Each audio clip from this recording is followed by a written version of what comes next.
ఎవరికైనా చలి ఎక్కువైతే ఆ డోర్ తీసేసేయండి, పర్లేదు, మెయిన్ డోరు. ఎందుకంటే ఇబ్బంది పడవద్దు. అప్పుడు మీకు ఆ బయట వెచ్చదనం కూడా తగులుతుంది. ఓకేనా? రైట్. లేకపోతే చలి వేసేవాళ్ళు ముందుకు వచ్చేయండి, ఇక్కడ తగలదు.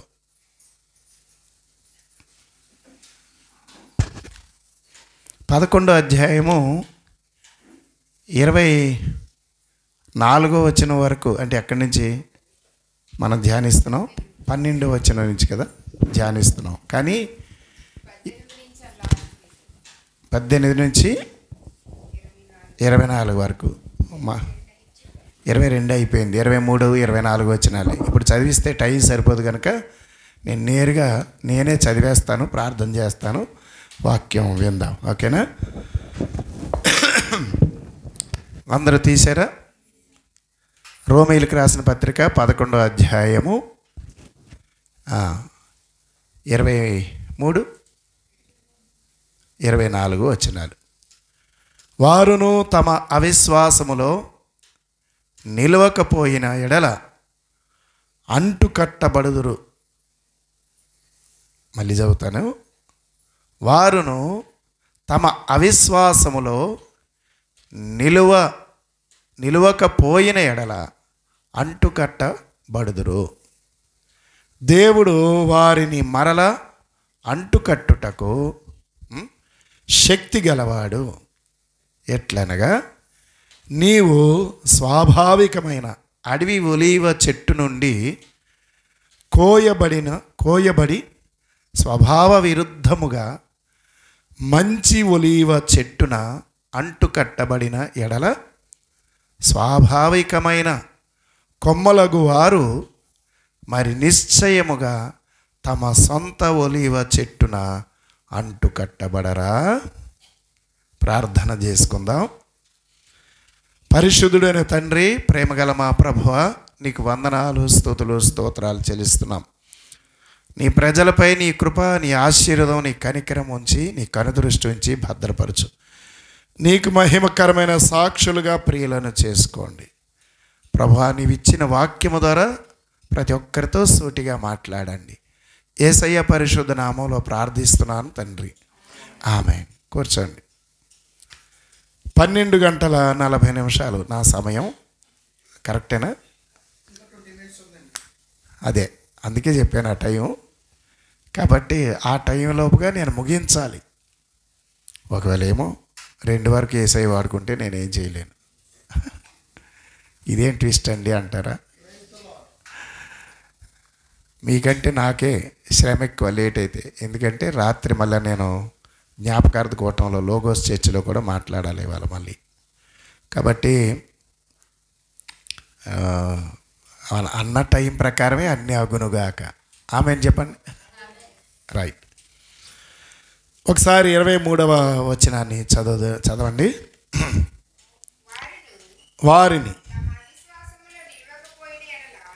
వారును అంతేనా? వారును తమ అవిశ్వాసములో నిలవకపోయిన ఎడల అంటుకట్టబడుదురు. ఈ అంటుకట్టబడేటువంటి సందర్భం ప్రభువారు మాట్లాడుతున్నాడు. మనం పోయిన వారం కూడా మాట్లాడుకున్నాం. ఏమని?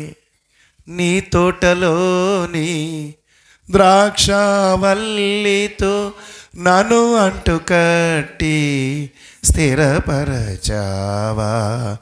నీ తోటలోని ద్రాక్షవల్లితో నన్ను అంటుకట్టి స్థిరపరచావా. చూడండి ఆ మాట. అంటే ఇక్కడ ఆయన తోట లెక్క ప్రకారం ఇశ్రాయేల్ జాతే ప్రభునందు ప్రియులారా. కానీ ఆ జాతి దాని ఆధిక్యతను కోల్పోవడం వల్ల, పోగొట్టుకోవడం వల్ల ఆ కొమ్మలు ఏమయ్యాయి? కోయబడి, నరకబడి, పారవేయబడ్డాయి. ప్రభునందు ప్రియులారా, ఇది చాలా ప్రాముఖ్యంగా జ్ఞాపకం చేసుకోవాల్సిన చాలా చాలా ప్రాముఖ్యమైనటువంటి సందర్భం. ఇశ్రాయేలీలు మరల దేవుని తట్టు తిరుగుతారు అనే మాట ఇక్కడ మనం జ్ఞాపకం చేస్తున్నారు. అంటే ఇక్కడ ఇశ్రాయేలు జాతి అది తోటగా ఉండినా ఆ తోట తన స్వభావాన్ని, తన ఆధిక్యతను కోల్పోవడం వల్ల తన కొరకు సంఘం అనే తోటను దేవుడు ఏర్పాటు చేసుకున్నాడు. స్తోత్రం చెప్పండి. అంటే ఇశ్రాయేలు జాతి యూదా మతం అది ఒక మతం, ఒక రిలీజియన్ ఆఫ్ జుడాయిజం అంటారు.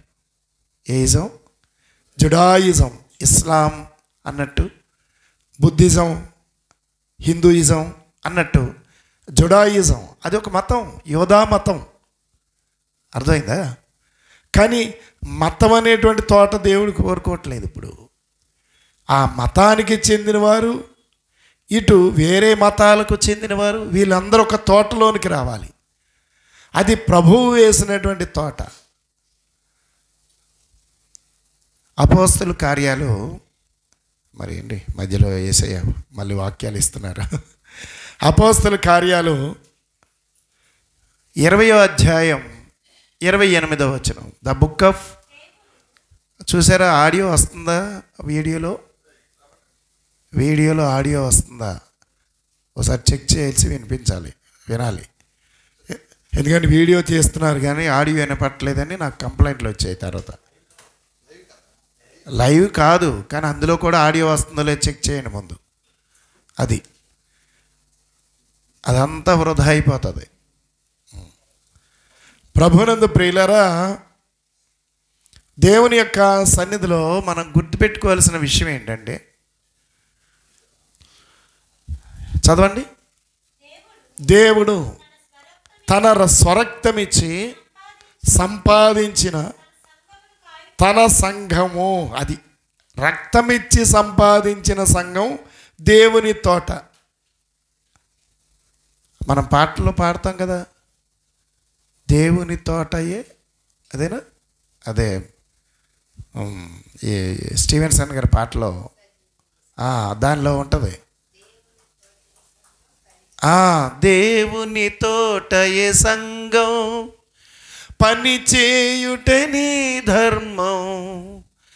దేవుని తోటయే సంఘం, పని చేయుటే నీ ధర్మం. తర్వాత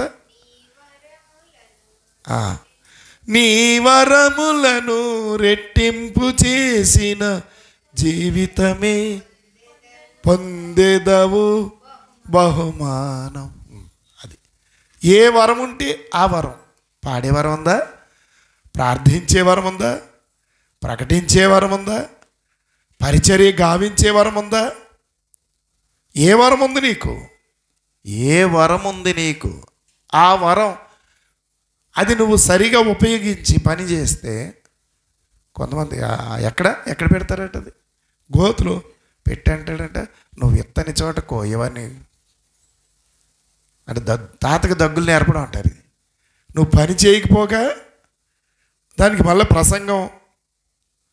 మత్తయి సువార్తలో ఉంది కదా, తలాంతుల వల్ల ముగ్గురికి ఇస్తే అందులో ఒక తలాంతు ఇచ్చినోడు అంటున్నాడట, నువ్వు ఎందుకంటే ఇది జాగ్రత్తగా కాపాడాను, ఈ తలాంతుని, వరాన్ని వీడు జాగ్రత్తగా కాపాడుతాడు ఈ అమ్మ. కొంతమంది ఉండి కూడా ఉపయోగించుకోరండి. పాడే వరం ఉంటుంది, అన్నీ ఉంటాయి, అవి అలాగే ఒక తలాంతు తల ఉంచుతారు. అక్కడికి ఏమన్నాడు, ఆడు తీసుకెళ్ళి ఈ 5 తలాంతులు ఇచ్చేమే, వాడు 10 చేశాడు కదా, +1 కలిపితే ఎంత 11 అవుతాయి. ఆడికి ఇచ్చి వీడిని తీసుకెళ్ళి ఆ చీకటి కొట్లో పాడే అంటే, ఎక్కడ నిత్య నరకాగ్ని బిలము అంటారు, దానిలో పాడేమన్నాడు. అంటే ఆడు అన్యుడే కావక్కర్లేదండి. యేసయ్యను నమ్మినోడు కూడా వాడి పని వాడు, ఆమె పని ఆమె చేయకపోతే, వింటున్నారా, వాళ్ళు కూడా చీకటి కొట్లోకి వెళ్ళే ప్రమాదం ఉంది. అదన్నమాట. ఇది మనకేమర్థం అవుతుంది? ఇశ్రాయేలు ప్రజలు దేవుని తట్టు తిరుగుతారు ఖచ్చితంగా. మళ్ళా కోయబడిన, పారవేయబడిన, నరికివేయబడిన ఆ కొమ్మలు మళ్ళా ప్రభువారు శాశ్వతంగా వాళ్ళని నరకంలోకి తోసాడు. శాశ్వతంగా వాళ్ళని విడిచిపెట్టట్లేదు. కొంతకాలం గ్యాప్ అంతే, కొంతకాలం గ్యాప్ అంతే. అర్థమైందా? మీరు గుర్తుపెట్టుకోండి ప్రియులారా. కన్న బిడ్డలను తల్లిదండ్రులు వాళ్ళ మాట వినకపోతే, వాళ్ళ మీద కోపం వస్తే, వాళ్ళు విరోధంగా ఉంటే, ఆ పిల్లలు మంచోళ్ళు కాదని వాళ్ళు దూరం పెట్టిన కొంతకాలం వాళ్ళు ఎంత వేదన పడుతూ ఉంటారు. మళ్ళీ వాళ్ళని చేర్చుకోవడానికే ఇష్టపడతారు. అలాగే కాపరి, సంఘం యొక్క కాపరి కూడా అదే పని చేస్తాడు. సంఘాన్ని విడిచిపోయి ఇష్టానుసారంగా వ్యవహరించి వాళ్ళు ఇష్టానుసారంగా నడుచుకుంటున్నటువంటి వ్యక్తులను వాళ్ళ పట్ల ఎంతో బాధ్యత, భారం, ఎంతో వేదనతో ఏ మాట అయినా పలుకుతాడు కాపరి, వాళ్ళ కన్న కాపరిగా. అది వాళ్ళ మీద ద్వేషంతోనో కోపంతో కాదు, వాళ్ళు సరి చేసుకొని తిప్పబడాలి దేవుని వైపు. స్తోత్రం. ఆ బాధ్యత, ఆ భారం ఎవరికి ఉంటుంది? కన్నవాడికి ఉంటుంది, పెంచినోడికి ఉంటుంది, కాదంటారా? అవును. ప్రియులారా, జ్ఞాపకం చేసుకుందాం. ఇర్మియా గ్రంథం 23వ అధ్యాయం 3-8 వచనాల వరకు ఇదే అంశం ప్రస్తావించబడింది. ప్రియులారా, ఇర్మియా గ్రంథం 23వ అధ్యాయం 3-8 వరకు మరొకరు చదవండి. మరియు నేను వాటిని, అంటే ఆ గొర్రెలన్నిటినీ తోలివేసిన దేశములన్నిటిలో నుండి నా గొర్రెల యొక్క శేషమును సమకూర్చి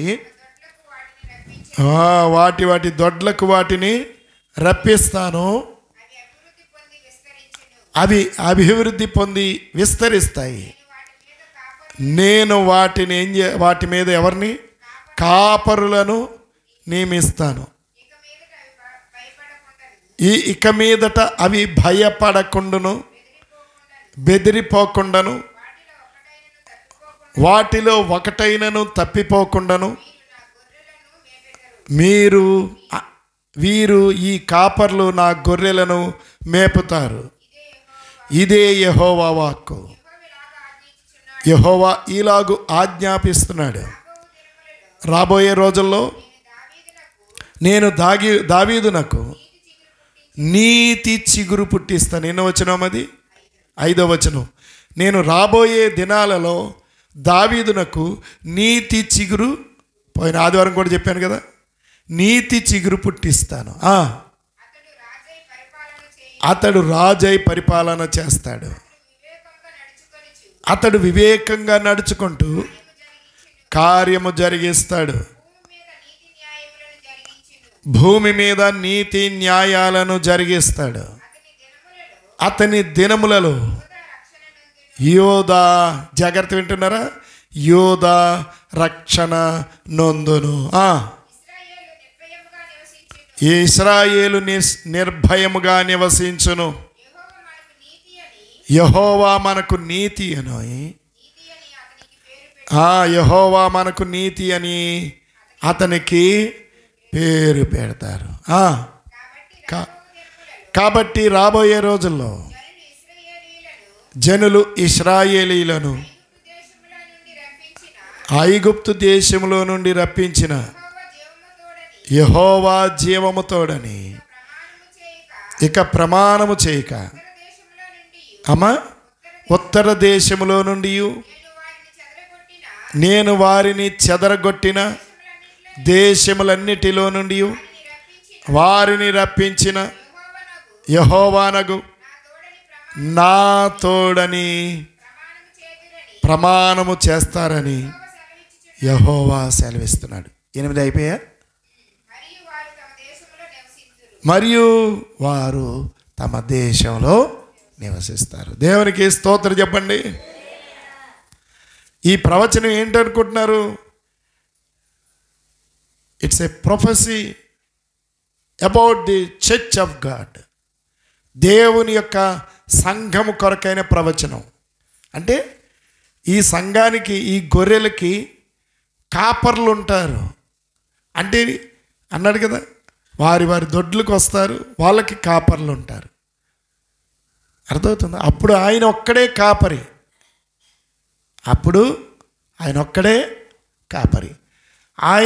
ఆయన కొంతమందిని యాజకులను, ప్రవక్తలను, రాజులను, న్యాయాధిపతులను కాపర్లుగా పెట్టాడు. వాళ్ళు కూడా ఎవరో ఒకరే ఉండేవారు, అవునా? కానీ ఇప్పుడు ఆయా స్థలాల్లో వాళ్ళు సంఘంలో చేర్చబడతారు. ఎక్కడ చేర్చబడతారు? అన్యులు ఎలాగైతే సంఘంలోకి వస్తున్నారో యూదులు కూడా సంఘంలోకి వస్తారు. Praise the lord. రెండు చేతుల పైకి దేవుని స్తోత్రం చెప్పండి. మీకు అర్థమైందా? అందుకే నిన్న మొన్న జరిగిన కోటాలు మీరు రాలేదు, చాలా మిస్ అయ్యారు. అసలు ఆ అనుభవాలు నేను ఎప్పుడు చెప్తున్న విషయాలు ఆయన 2 రోజుల్లో 2 గంటల ప్రసంగం ఒక్కొక్క మీటింగ్లో చెప్పాడు ఆయన, 3 మీటింగుల్లో. కాబట్టి ప్రభువునందు ప్రియులారా, మీరు జ్ఞాపకం చేసుకోవాల్సినటువంటి ప్రాముఖ్యమైనటువంటి విషయం ఏంటంటే, అర్థమైందా? దేవుడు తన ప్రణాళిక చొప్పున ప్రభువారు ఏర్పాటు చేసుకొని మాట్లాడుతున్నటువంటి మాటల యొక్క సారాంశం ఏంటంటే, ఆయన సంఘాన్ని ఏర్పరుస్తాడు, ఆ సంఘాలకి ఆ కాపర్లను నియమిస్తాడు. అందులో ఒక కాపర్ని నేను. స్తోత్రం. ఏమో నేను ఇక్కడున్న ఈ సంఘంలో కూడా యూదులు ఎవరైనా వస్తారేమో, దేవునికి స్తోత్రం చెప్దాం. కొన్ని చోట్ల కొన్ని సంఘాలు యూదులు కూడా సభ్యులుగా చేరుతున్నారు తెలుసా, రక్షింపబడి. కాబట్టి చాలా సబ్జెక్ట్ అది అంతా మనం మాట్లాడుకుంటే టైం సరిపోదు. కానీ ప్రభువునందు ప్రియులారా, మీరు జ్ఞాపకం చేసుకోవాల్సింది ఏమిటనంటే, ఇశ్రాయేలు పునరుద్ధానం గురించి చెప్పేటువంటి ప్రవచనం అన్నమాట. ఇది అమూల్యమైనటువంటి ప్రవచనం. ఏది ఇప్పుడు మనం చదివిన ప్రవచనం. వాళ్ళు ఉద్ధరించబడతారు. 1000 ఏండ్ల పరిపాలనలో వాళ్ళు మనతో పాటు ఉంటారు. స్తోత్రం. అందుకే యేసయ్య రాక, యేసయ్య రాకడ. యేసయ్య రెండో రాకడలో రాక అనేది మొదటిది. అంటే రాక అనేది సంఘం కొరకు, అది మధ్యాకాశాలకు వస్తాడు, ఆయన భూమి మీదకి రాడు. అప్పుడు వధువు సంఘం వధువు కోసం వస్తాడు. వధువు ఇక్కడి నుంచి పరిశుద్ధాత్మ చేత ఎత్తబడి ప్రభు ప్రక్కన కూర్చుంటుంది. ఇక తర్వాత వధువు సంఘం ప్రస్తావన ఉండదు, పరలోక ఆరాధన జరుగుతుంది. ప్రకటన గ్రంథం 4-5 అధ్యాయాలు. ప్రభునందు ప్రియులారా, ఆ తర్వాత భూమి మీద 7 ఏండ్ల మహాశ్రమలు. ఆ తర్వాత 18వ అధ్యాయం అయిపోయిన తర్వాత ఆ తర్వాత చాలా విషయాలు మిగిలిన 4 అధ్యాయాల్లో జరుగుతాయి, నిత్యత్వానికి నడిపిస్తాయి. ఎందుకు ఈ మాట చెప్పాను? అప్పుడు వీళ్ళందరూ కలుస్తారు. ఎవరు? యూదులు అందరూ కూడా సంఘంలోకి వస్తారు. ప్రభునందు ప్రియులారా, మీరు జ్ఞాపకం చేసుకుంటే జకరియా గ్రంథం 12వ అధ్యాయం 10వ వచనంలో మనం చదువుతున్నప్పుడు ఇలాగున వ్రాయబడి ఉన్నది. జకరియా గ్రంథం 12వ అధ్యాయం 10వ వచనం. దావీదు సంతతి వారి మీదను. నువ్వే చదువుతున్న 3వ ఇంకా ఉన్నారు. అది దావీదు సంతతి వారి మీదను యెరూషలేము నివాసుల మీదను అమ్మా కరుణనొందుచు ఆత్మను విజ్ఞాపనము చేయు. ఆత్మను విజ్ఞాపనము చేయు. ఆత్మను నేను కృమ్మరిస్తాను. 10వ వచనం ఒకటే చదవాలి నాకు. చదవండి. వారు తాము పొడిచిన దాని మీద దృష్టి ఉంచి యొక్కడు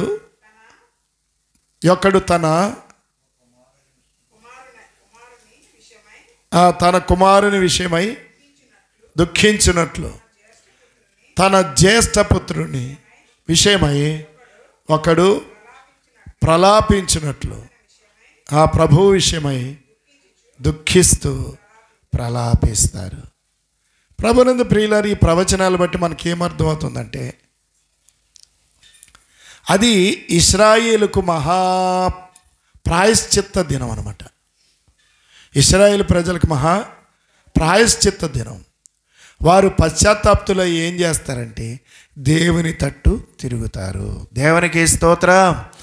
అంటే యోవేలు గ్రంథంలో కూడా ప్రభువారు పిలిచాడు కదా, తిరిగి నా యొద్దకు రండి, మీ హృదయాలను చింపుకొని రండి. 2వ అధ్యాయం 12-13 వచనాలు యోవేలు గ్రంథంలో మనం చూస్తాం. యోవేలు గ్రంథం 2:12-13 వచనాల్లో, ఇప్పుడైనను మీరు ఉపవాసం ఉండి కన్నీరు విడ్చుచు దుఃఖించుచు మనఃపూర్వకముగా తిరిగి నా దగ్గరికి రండి.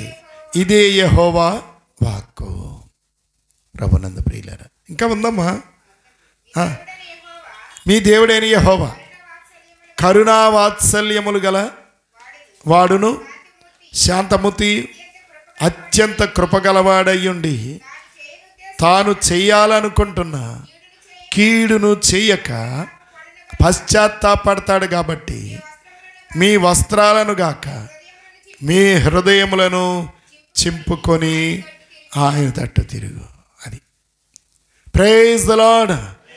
రెండు చేతుల పైకి దేవునికి స్తోత్రం చెప్పండి. హల్లెలూయా. ఆయన మనలను ఎలాగైతే చేర్చుకున్నాడో వారిని కూడా అలాగే చేర్చుకుంటాడు. ప్రియులారా, మనం గుర్తుపెట్టుకోవాలి. మనం ముందుకెళ్ళిపోతే ఆయన కనికరం, ఆయన యొక్క కనికరం మహాకృప అనే సంగతి గుర్తుపెట్టుకోండి. ఇక 24వ వచనాన్ని చదువుదాం. మన భాగంలో వర్స్ 24. అమ్మ మీరు అయిపోయారు, రాని మీ ఇద్దరే చదువుతున్నారు, వీళ్ళందరికీ అవకాశం ఇవ్వట్లేదు. ఇందా చదివే కదా, సెకండ్ టైం చదివారు, వీళ్ళు చదవాలి త్వరగా. అంటే అందరు తీసినప్పుడు వాక్యం తీస్తే అంతసేపు ఆలస్యం ఉండదు, వెంటనే అందుకుంటారు. Praise the lord.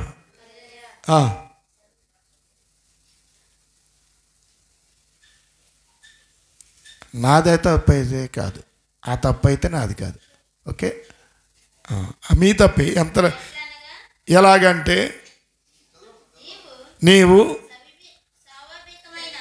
స్వాభావికమైన అడవి ఒలీవ చెట్టు నుండి కోయబడి నీవు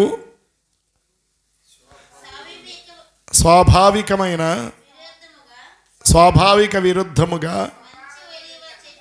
అమ్మా మంచి ఒలీవ చెట్టున అంటుగట్టబడిన ఎడల స్వాభావికమైన కొమ్మలగు వారు నిశ్చయముగా తమ సొంత ఒలీవ చెట్టును అంటుకట్టబడరా. ఇక్కడ మనం జ్ఞాపం చేసుకుంటే ప్రియులారా, చూడండి ఎంత స్పష్టంగా మాట్లాడుతున్నాడు. ఆలివ్ చెట్ల ఉపమానాన్ని అపోస్తులైన పౌలు ఇక్కడ ఇంకా కొనసాగిస్తున్నాడు. మనం ఆల్రెడీ పోయిన వారం కూడా, ముందు వారం కూడా చెప్పాము, ఇంకా కంటిన్యూ అవుతోంది. ఇశ్రాయేలు జాతి అయినటువంటి ఆలివ్ చెట్టు వేరు అబ్రహాం అన్నమాట. అబ్రహామే ఒలీవ చెట్టు యొక్క వేరు. దాని కొమ్మలు నరికివేయబడ్డాయి. కొన్ని కొమ్మలు ఏమయ్యాయి? నరికివేయబడ్డాయి. ప్రభునందు ప్రియులారా, ఈ జాతి అంటే ఈ ఇశ్రాయేలు జాతిని ఆయన తిరస్కరించాడు, కానీ శాశ్వతంగా కాదు. నరకబడినటువంటి కొమ్మల స్థానంలో అన్యులను ఏం చేశాడు ఆయన? అన్యులు అనేటువంటి అడవి ఆలివ్ చెట్లను, ఆ చెట్ల యొక్క కొమ్మలను దేవుడు తెచ్చి ఏం చేశాడంటే, ఈ చెట్టు ఏది, ఈ స్వాభావికమైనటువంటి ఒరిజినల్ ట్రీ ఏదైతే ఉందో, అంటే ఇశ్రాయేల్ జాతే original tree, original olive tree అంటే నిజమైన ఒలీవ చెట్టు ఇశ్రాయేల్ జాతి. కానీ అది దాని స్వభావాన్ని కోల్పోవడం వల్ల అందులోకి, ఆ చెట్టు కొమ్మల్లోకి, ఆ కోయబడిన ఆ చెట్టు కొమ్మల స్థానంలోనికి అన్యులమైన మనల్ని అడవి ఒలీవ చెట్టు, మనం ఎవరం? అడవి ఒలీవ చెట్లు. ఆ కొమ్మల్ని పట్టుకొచ్చి వీటి ప్లేస్లో మనల్ని ప్రభువు పెట్టాడు. దేవునికి స్తోత్రం. అంటుకట్టాడండి ప్రభువు. అంటే యోధా మతానికి మనల్ని చేర్చలేదు, మీరు అది గుర్తుపెట్టుకోండి. అంటే ప్రభువారు తీసుకెళ్ళి యోధా మతంలో మనల్ని కలిపాడా? అలాగైతే కలిపితే ఏమవ్వాలి? మనం యోధా మతస్థులు పాటించే నియమాలన్నీ పాటించాలి. గట్టిగా అంటే గోని పట్టు కట్టుకోవాలి. ఇప్పుడు ఉపవాసం చేశారు, ఎంత చక్కగా తలంటు పోసుకొని చక్కగా చీరలు కట్టుకొని చక్కగా బట్టలు వేసుకొని నీట్గా ఉపవాసాలు ఉన్నట్టే కాదు, హ్యాపీగా వచ్చారు, గ్లామరస్గా. అవునా? కానీ ఇశ్రాయేలీల ఉపవాసం అలాంటిది కాదు. ఏం చేయాలి? బూడిద పోసుకోవాలి, గోనె పట్ట కట్టుకోవాలి, వీధిలో కూర్చోవాలి. తెలుసా అండి? అంటే యోధా మతానికి చేర్చలేదు. ఎవరండి బయటికి వెళ్ళారు?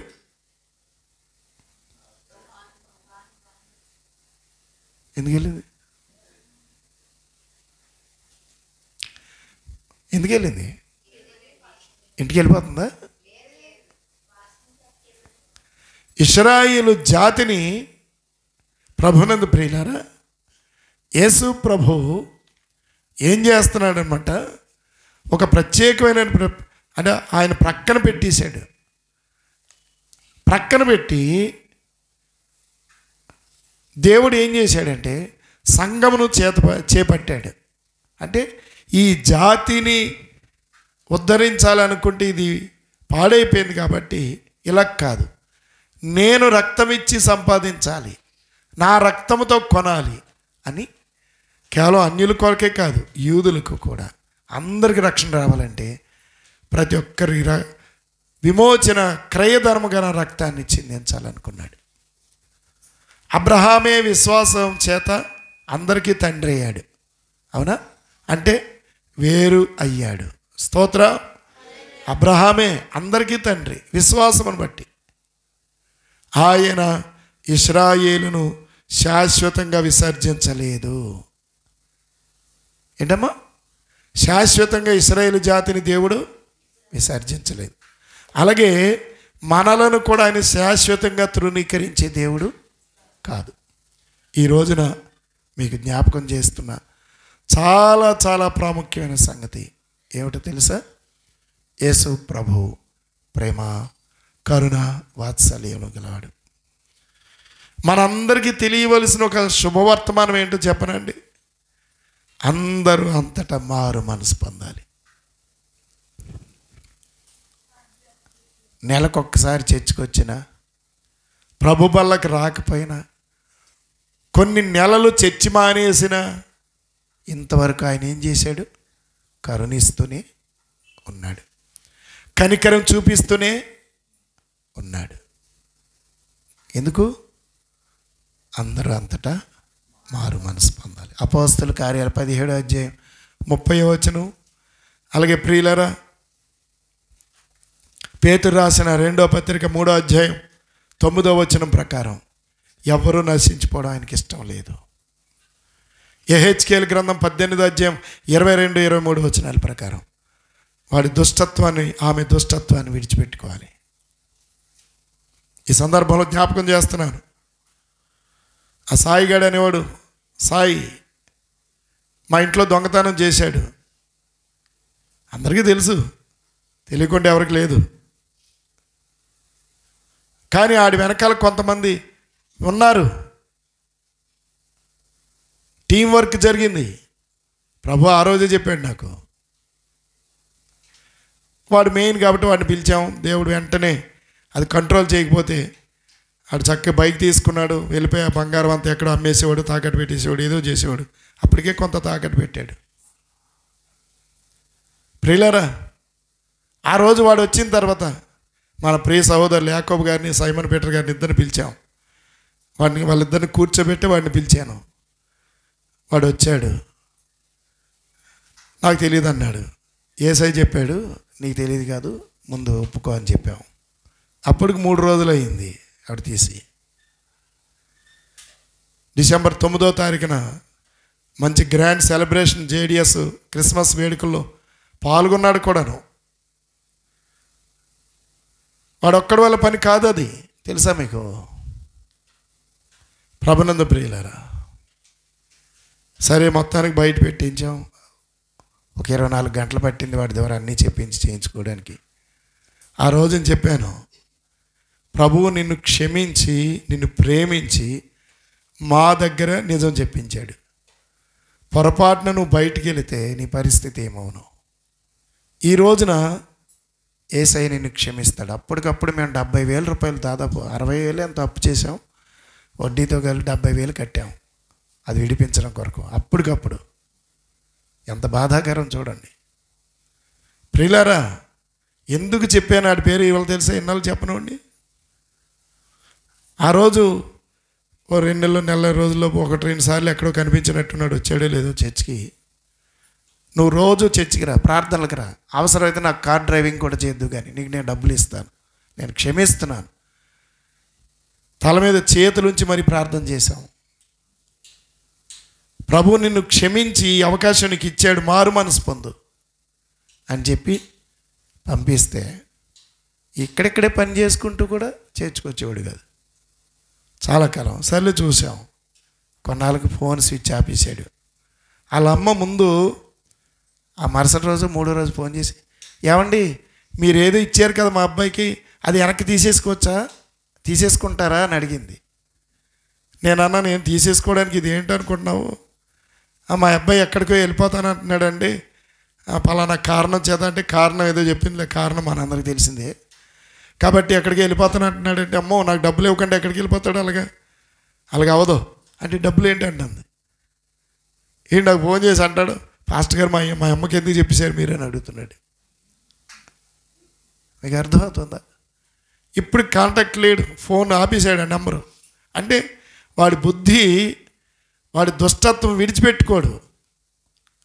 విడిచిపెట్టుకుంటే ప్రభు క్షమిస్తాడు. ఎవరినైనా కానీ, చిన్నోడినైనా పెద్దోడినైనా ఎవరినైనా కానీ. వాడు ఏ రూట్లో ఉన్నాడో, వాడు గోండానా, వాడు కూర, వాడి యొక్క దొంగ, లేకపోతే వ్యభిచారా, ఆమెనా ఆవిడైనా, ఎవడైనా కానీ. కొందరు దొరికి దొంగలు, కొందరు దొరకక దొరలాగా బ్రతికేస్తున్నారు. అవునా? తప్పు చేయడానికి ఒకడికి రైట్ వచ్చిందంటే సంఘంలో, పాస్టర్ గారి దగ్గర, సంఘంలో ఉన్న వాళ్ళు హస్తం కలగకపోతే అవ్వదు. అర్థమవుతుందా? ప్రభు వారిని క్షమిస్తున్నాడు. వాళ్ళు ఒప్పుకోవాలి, ప్రభు దగ్గర క్షమాపణ కోరుకోవాలి, అంతే. స్తోత్రం. అది పాస్టర్ దగ్గర కానీ, విశ్వాస దగ్గర కానీ, ఇంకోటి దగ్గర కానీ. అర్థమైందా? యేసయ్య ప్రేమ స్వరూపుడు. ఆమేన్. స్తోత్రం చెప్పండి, స్తోత్రం చెప్పండి గట్టిగా. అంటే ఆడు స్విచ్ ఆపేస్తే తప్పించేసుకుంటాడా యేసయ్య దగ్గర నుంచి? వాడికి ఆ రోజే క్షమాపణ దొరికింది కదా, ప్రభు క్షమించేశాడు కదా. సంఘంలో ఉంటే ఎవరిని ఏం అడగం. ఎందుకు అడగం? పోలే ప్రభు క్షమించి నాయన, మేము క్షమించాం నాయన అని ప్రభుకి అప్పచెప్పేస్తాం. నువ్వు సంఘాన్ని వదిలిపెట్టావంటే నీ దొంగతనం మానలేదు. ఇంకో చోటుకి వెళ్ళి దొంగతనం చేస్తాడు, ఇంకో చోటుకి వెళ్ళి వ్యభిచారం చేస్తాడు, ఇంకో చోటుకి వెళ్ళి కూనీలు చేస్తాడు కదంటారా? అంటే క్షమాపణ సరి చేసుకోవడానికి ఇష్టం లేదు. బోధపడుతుందా? బోధపడుతుందా? మా పిల్లలు మునిగిపోయినప్పుడు 3వవాడు ఉన్నాడు అక్కడ. 3వవాడు కూడా వెళ్ళాడు. లోపల ఏం జరిగిందో వాడికే తెలుసు. విషయం బయటకు వచ్చేటప్పటికి అమ్మ బాబాయ్ నన్ను పట్టుకుంటారు, ఇంకా లాభం లేదని సంఘాన్ని వదిలేస్తే అయిపోద్దా? బోధపడిందా? ఆ రోజే చెప్పారు పోలీసులు మాకు. ఆ రోజు వద్దండి, మేము తీసుకొచ్చామండి, ఎవరిని ఏమనడానికి లేదు, అంతే. ప్రభువు నమ్మదగినవాడు, అంతే. ఆయనకి తెలియంది ఏమీ లేదు. ఆయన సమస్తాన్ని ఎరిగినవాడు. సంఘాన్ని వదిలిపెట్టేస్తావు, తప్పించేసుకొని తిరిగేస్తావా? యేసయ్య దగ్గర నుంచి ఎక్కడికి వెళ్ళిపోయి తిరిగేస్తాడు? బాధపడుతుందా? ఇంత ఆవేదన పెట్టుకొని కూడా సంఘాన్ని మేము కాసుకొని వస్తున్నాను కాపరిగా. ఎందుకు? ఎవరు తప్పిపోకూడదు, ఎవరు నశించిపోకూడదు. ప్రభువు నమ్మదగినవాడు, అంతే. యేసయ్య ఆ కార్యాలు జరిగిస్తున్నాడు, అంతే. ఆమేన్. స్తోత్రం చెప్పండి గట్టిగా, స్తోత్రం చెప్పండి.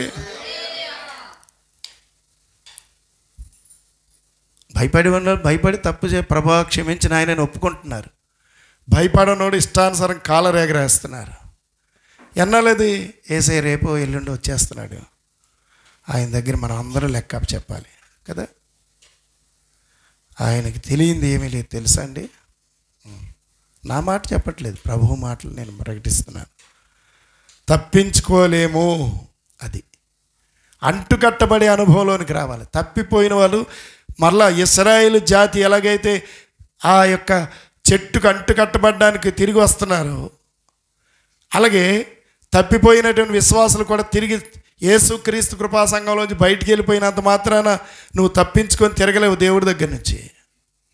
చిన్నోడైనా పెద్దోడైనా సరే ఆ తప్పించుకొని తిరిగి వారితో కాంటాక్ట్లో ఎవడుండినా సరే ఆ వాడికి వచ్చే శాపం వీళ్ళు అనుభవిస్తారు, అనుమానం లేదు. ఎందుకో తెలుసా? వాడి సంఘం ద్వారా ప్రయోజనం పొందాడు, సంఘంలో అభివృద్ధి పొందారు. సంఘాన్ని నిర్లక్ష్యం చేశారంటే అర్థం ఏంటి? దేవుని మీద తిరుగుబాటు చేశారు. వాళ్ళతో కనెక్షన్ ఎవరికి ఉంటుందో వాడికి కూడా వాడి యొక్క జాడ్యం అంటుకుంటుంది, ఆమె యొక్క జాడ్యం అంటుకుంటుంది. వాళ్ళు దేవుని యందు భయభక్తులు కలిగి ఉండాలి. ప్రభుకి అది ఇష్టం. బోధపడిందా? దేవుడు నిన్ను కోరేది ఏంటంటే నువ్వు నమ్మకంగా బ్రతుకు, యేసయ్య నిన్ను దీవిస్తాడు. ప్రతి ఒక్కరు లేచి నిలబడదాం. అంటుకట్టబడే అనుభవంలోనికి యేసయ్య నిన్ను పిలిచాడు, కానీ తప్పించుకొని తిరుగుదామనే మాట కరెక్ట్ కాదు. తప్పించుకొని తిరిగేటువంటి విషయం కరెక్ట్ కాదు. యేసయ్య తన కనికరం, తన కనుదృష్టి, తన ప్రేమ చూపించాడు. ప్రియులారా, యేసు నమ్మదగినవాడు. యేసు నమ్మదగినవాడు. కళ్ళు మూసుకుందాం ఒక్కసారి. మనం ఏ విషయంలో కూడా తప్పిపోకూడదని యేసయ్య ప్రేమించి ఇశ్రాయేలు జాతిని ఆయన ఎలాగైతే తిరిగి తెచ్చుకొని అంటుకడుతున్నాడో అలాగే తప్పిపోయినటువంటి మనవారు కూడా మళ్ళీ అంటుకట్టబడే ఆ స్థితిలోనికి రావడానికి ప్రభు ఇష్టపడుతున్నాడు. తెలుసా అండి? ప్రేమస్వరూపుడు, కనికర సంపన్నుడు, కృపగలిగిన దేవుడు. మళ్ళీ పాస్టర్ గారు అలా చెప్పారు, ఇలా చెప్పారు అంటారు. అలా చెప్పాడు, ఇలా చెప్పడం కాదు. వాక్యానుసారంగా ఏది కరెక్టో అదే మాట్లాడాలి. ఆయన ప్రేరేపించిన మాటలు మేము మాట్లాడకపోతే పాస్టర్ గారుగా నేను దేవుడి నామాన్ని ధిక్కరించిన అవుతాను. ఎందుకు? మనం అందరం ఆ స్థితిలోకి వెళ్ళకూడదని ఆయన ప్రేమించి మాట్లాడుతున్నాడు. మాట్లాడదాం, యేసయ్యతో మాట్లాడదాం. ఎవరికొరే మాట్లాడండి, ప్రభుతో మాట్లాడండి. ప్రభువా, నా ఇంటిలో, నా కుటుంబంలో ఎవరైతే నీ సంఘమును, నువ్వు నాటిన తోటను ధిక్కరించి బయట ప్రభా ఆకులు వలె ఎగిరిపోతున్నారు, రెల్లు వలె ఎగిరిపోతున్నారు, వాళ్ళని మళ్ళీ అంటుకట్టిన ఆయన, నేను కూడా అంటుకట్టడానికి ప్రయత్నం చేస్తాను నాయన. అవసరమైతే నేను నింద అనుభవిస్తాను, దెబ్బలు తింటాను, ప్రాణం పెడతాను, కానీ నశించిపోయేవాడిని నీ సన్నిధిలోనికి తీసుకొస్తాను. అన్యులకి ఏదో సువార్త ప్రకటించేస్తాం, ఎక్కడికో వెళ్ళిపోయాను అంటున్నాం. నీ ఇంట్లో నశించిపోతున్నారు తెలుసా? నీ కుటుంబంలో నశించిపోతున్నారు. వాళ్ళ సంగతి ఏంటి? యేసయ్య మాట్లాడుతూ ఉన్నాడు, ప్రభువు నమ్మదగినవాడు. నేను రాత్రిపూట ప్రార్థనలు చేస్తున్నప్పుడు, తెల్లవారుజాము ప్రార్థన చేస్తున్నప్పుడు ప్రభువారు కొన్ని విషయాలు నాతో మాట్లాడుతున్నప్పుడు, పరిశుద్ధాత్ముడు బయలుపరుస్తున్నప్పుడు ఎంతో దుఃఖం.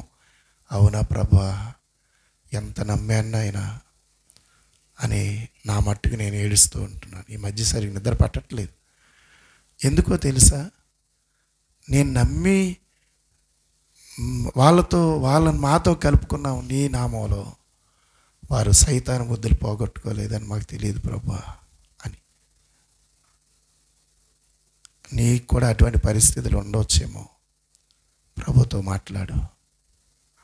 ఆయన నిన్ను విడిచిపెట్టేవాడు కాదు.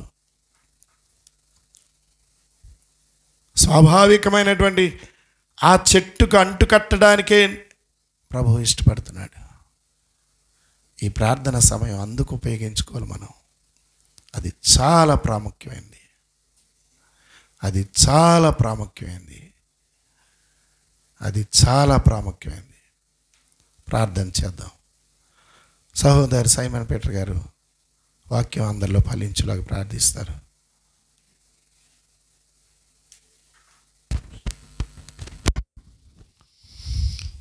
ప్రార్థన చేసుకుందాం. మహాపరిశుద్ధుడు అయిన తండ్రి, కృపగల దేవానికి వందనాలు, స్తుతులు, స్తోత్రం తండ్రి. ప్రభా, నీ కృపను బట్టి, నీ దయని బట్టి నైనా ప్రభా, ఈ ఉదయకాలంలోని ప్రభా, ఈ ఉపవాస ప్రార్థనల ప్రభా, మీరు మాట్లాడిన విధానం బట్టి నీకు వందనాలు, స్తుతులు, స్తోత్రం తండ్రి. ప్రభా, నైనా మేము అంటు కట్టబడే ఒలివ చెట్టు కొమ్మలను కాకుండా ప్రభా అవి తీసుకొచ్చి నాయన ప్రభా మేము అంటుకట్టబడే బిడ్డలుగా ఉంచినందుకు నీకు వందనాలు, స్తుతులు, స్తోత్రం తండ్రి ప్రభా. అయ్యా మేము తప్పిపోతున్నామేమో తండ్రి ప్రభా, మార్గం విడిచిపెడుతున్నామేమో తండ్రి ప్రభా, నీ మార్గాల నుండి తప్పిపోయి ప్రభా అయ్యా మమ్మల్ని అందరినీ కూడా మీరు జ్ఞాపకం చేసుకుంటున్నావు నాయన ప్రభా. ఇంకా నువ్వు సమయం ఇస్తున్నావు ప్రభా, నీకు వందనాలు, స్తుతులు, స్తోత్రం తండ్రి ప్రభా. అయ్యా ఈ దినంలో మీరు మాతో స్పష్టంగా మాట్లాడినందుకు నీకు వందనాలు, స్తోత్రాలు తండ్రి ప్రభా. అయ్యా ఎంతమంది అయితే మేము తప్పిపోయి ఉన్నామో వారందరూ సరి చేసుకోవడానికి సమయం ఇస్తున్నందుకు నీకు వందనాలు, స్తోత్రాలు తండ్రి. నాయన నీ మార్గంలో నడవాలని నీకు ఆశపడి ఉన్నావు తండ్రి ప్రభా. నాయన ఆశపడే ప్రాణాన్ని తృప్తిపరచగల దేవుడు నువ్వు ఒక్కడవే కనుక నాయన ప్రభా, నిన్ను మేము తృప్తిపరిచేలాగా ఉండాలని ప్రభా నువ్వు ఆశపడుతున్నావు తండ్రి ప్రభా. మేము ఎక్కడికి వెళ్ళి సువార్త చేయాలో ఏ విధంగా చేయాలని అనుకుంటా ఉన్నామో, కానీ మా ఇంటిలో మా మనసులో మేము తప్పించుకుంటున్నాం, తప్పిపోతున్నాం తండ్రి ప్రభా. ఇంకా నువ్వు మమ్మల్ని క్షమించండి ప్రభా. సమయం ఇవ్వండి తండ్రి. నైనా ఈ సమయంలోనే ప్రభా నీ రాకడ అతి సమీపంలో ఉందని చెప్పుకుంటున్నావు తండ్రి ప్రభా. ఎప్పుడు వస్తారో తెలియని పరిస్థితిలో ఉన్నాం మేము. అయ్యా ఈ యొక్క మాటల్లో ప్రభా మీరు చెప్పిన విధంగా నాయన ప్రభా మొన్నటి కాలంలో జరిగిన యొక్క వరద ప్రాంతాల్లో ప్రభా వారందరూ చెప్పిన మాటలు బట్టి ప్రభా, దైవ సేవకులు చెప్పిన మాటల విధంగా మేము ఎవరమో కూడా ప్రభా ఈ మార్గంలో తొలగిపోతున్నామేమో అని మరొకసారి వారు గుర్తు చేసుకుంటున్నారు తండ్రి ప్రభా. ప్రభు రాకడ సూచనలుగా ప్రభా ఇవన్నీ ఏర్పాటు చేసినందుకు నాయన ప్రభా త్వరగా వస్తున్నావని చెప్పి మేము గ్రహించగలగడానికి అయ్యా మమ్మల్ని బుద్ధి చెప్తున్నావు తండ్రి ప్రభా. జాగ్రత్త పడమంటున్నావు తండ్రి ప్రభా. అయ్యా ప్రతి ఒక్కరి మదిలోనే ప్రభా ఈ యొక్క మాటలన్నీ జ్ఞాపకం చేసుకోవడానికి నాయన ప్రభా మీరు సమయం ఇస్తున్నారు. అదేవిధంగా నాయన ప్రభా మా కుటుంబాలు మేము సరి చేసుకోవడానికి, కుటుంబ బిడ్డలతో మాట్లాడడానికి నాయన ప్రభా మీ కృప అనుగ్రహించండి ప్రభా. ఇంకా నొప్పు తండ్రి ప్రభా. అయ్యా మా అందరి హృదయాల్లోనే ప్రభా ఫదిలింపు చేయడానికి ప్రభా నాయన ఫలించి నాయన ప్రభా అయ్యా అడివి ఓలే మొక్కల వల్లే మమ్మల్ని అందరిని అంటికట్టుబడినందుకు నీకు వందనాలు, స్తుతులు, స్తోత్రం తండ్రి. నిజమైన ద్రాక్షావళి నీవే నాయన. అయ్యా ద్రాక్షావళిని అంటుబడినప్పుడు నాయన ప్రభా నీతో నడిచే ప్రయాణం చేసడానికి నువ్వు మాకు ఇచ్చిన సమయాన్ని బట్టి నీకు వందనాలు, స్తోత్రాలు నాయన. అది ఫలించపోయినట్లే అయినప్పుడు ప్రభా అవి కట్ చేసి నాయన ప్రభా అగ్నిలో వేయమన్నారు తండ్రి నాయన. అదే విధంగా నాయన ప్రభా ఇంకా మేము నరకములోకి పోవాలో అయ్యా నీ మాట వినకపోయినప్పుడు అదే త్రోవ తండ్రి ప్రభా ఎండిపోయిన ద్రాక్షవల్లిలా ఉంటామేమో తండ్రి ప్రభా. ఆ విధంగా కాకుండా ప్రభా నీ మార్గంలో ఉండడానికి నువ్వు మమ్మల్ని మేము సరి చేసుకోవడానికి ఇంకా మీరు సమయం ఇస్తున్నందుకు ప్రభా నీకు వందనాలు, స్తోత్రాలు తండ్రి ప్రభా. నీ రాకడికి సూచనలుగా ఇచ్చిన ఈ యొక్క దీన్ని బట్టి ప్రభా నీకు వందనాలు, స్తుతులు, స్తోత్రం తండ్రి ప్రభా. నాన్న ఈ దినంలో ఇలాగ దైవ సేవకుల నోటిని బోరగా వాడుకునే తండ్రి ప్రభా ప్రతి ఒక్కరిని హెచ్చరిస్తూ ప్రభా ప్రతి ఒక్కరి ఒక ఈ కృపగా నీకు వందనాలు, స్తోత్రాలు తండ్రి. ప్రతి ఒక్కరిని ప్రభా మీరు దీవించి ఆశీర్వదించి నీ కృపలో భద్రపరచుకోండి. ఈ వాక్యం పదిలపరచుకోవడానికి నేను 30 60 100 ఫలింపు చేయడానికి ప్రభా మీరు సహాయం అనుగ్రహించండి తండ్రి ప్రభా. నీకే మహిమ, ఘనత, ప్రభావాలు ఆరోపించుకుంటూ నా ప్రభును నా రక్షకుడును నీ ప్రియ కుమారుని యేసుక్రీస్తు అతి పరిశుద్ధ నామములో ప్రార్థించి మిక్కిలి వేడుచున్నాము తండ్రి. ఆమేన్. ప్రభువా వందనాలు. ప్రియులందరూ వచ్చి నీ సన్నిధిలో ప్రార్థించి తిరిగి వెళుతున్నారు. నీ కృపాక్షేమాలు వారి వెంట పంపించు. నీ ఘనత కొరకైన సాక్షులుగా ప్రియులను నిలుపుకొని వాడుకోండి. యేసయ్య పరిశుద్ధ నామములో స్తోత్రం చెల్లించి ప్రజలను నీ చేతిలో పెడుతూ ఉన్నాను తండ్రి. పరలోకమందున మా తండ్రి, నీ నామము పరిశుద్ధపరచబడుగాక, నీ రాజ్యము వచ్చుగాక, నీ చిత్తం పరలోకమందు నెరవేర్చున్నట్లు భూమి యందును నెరవేరునుగాక. మా అనుదినాహార నేడు మాకు దయచేయము.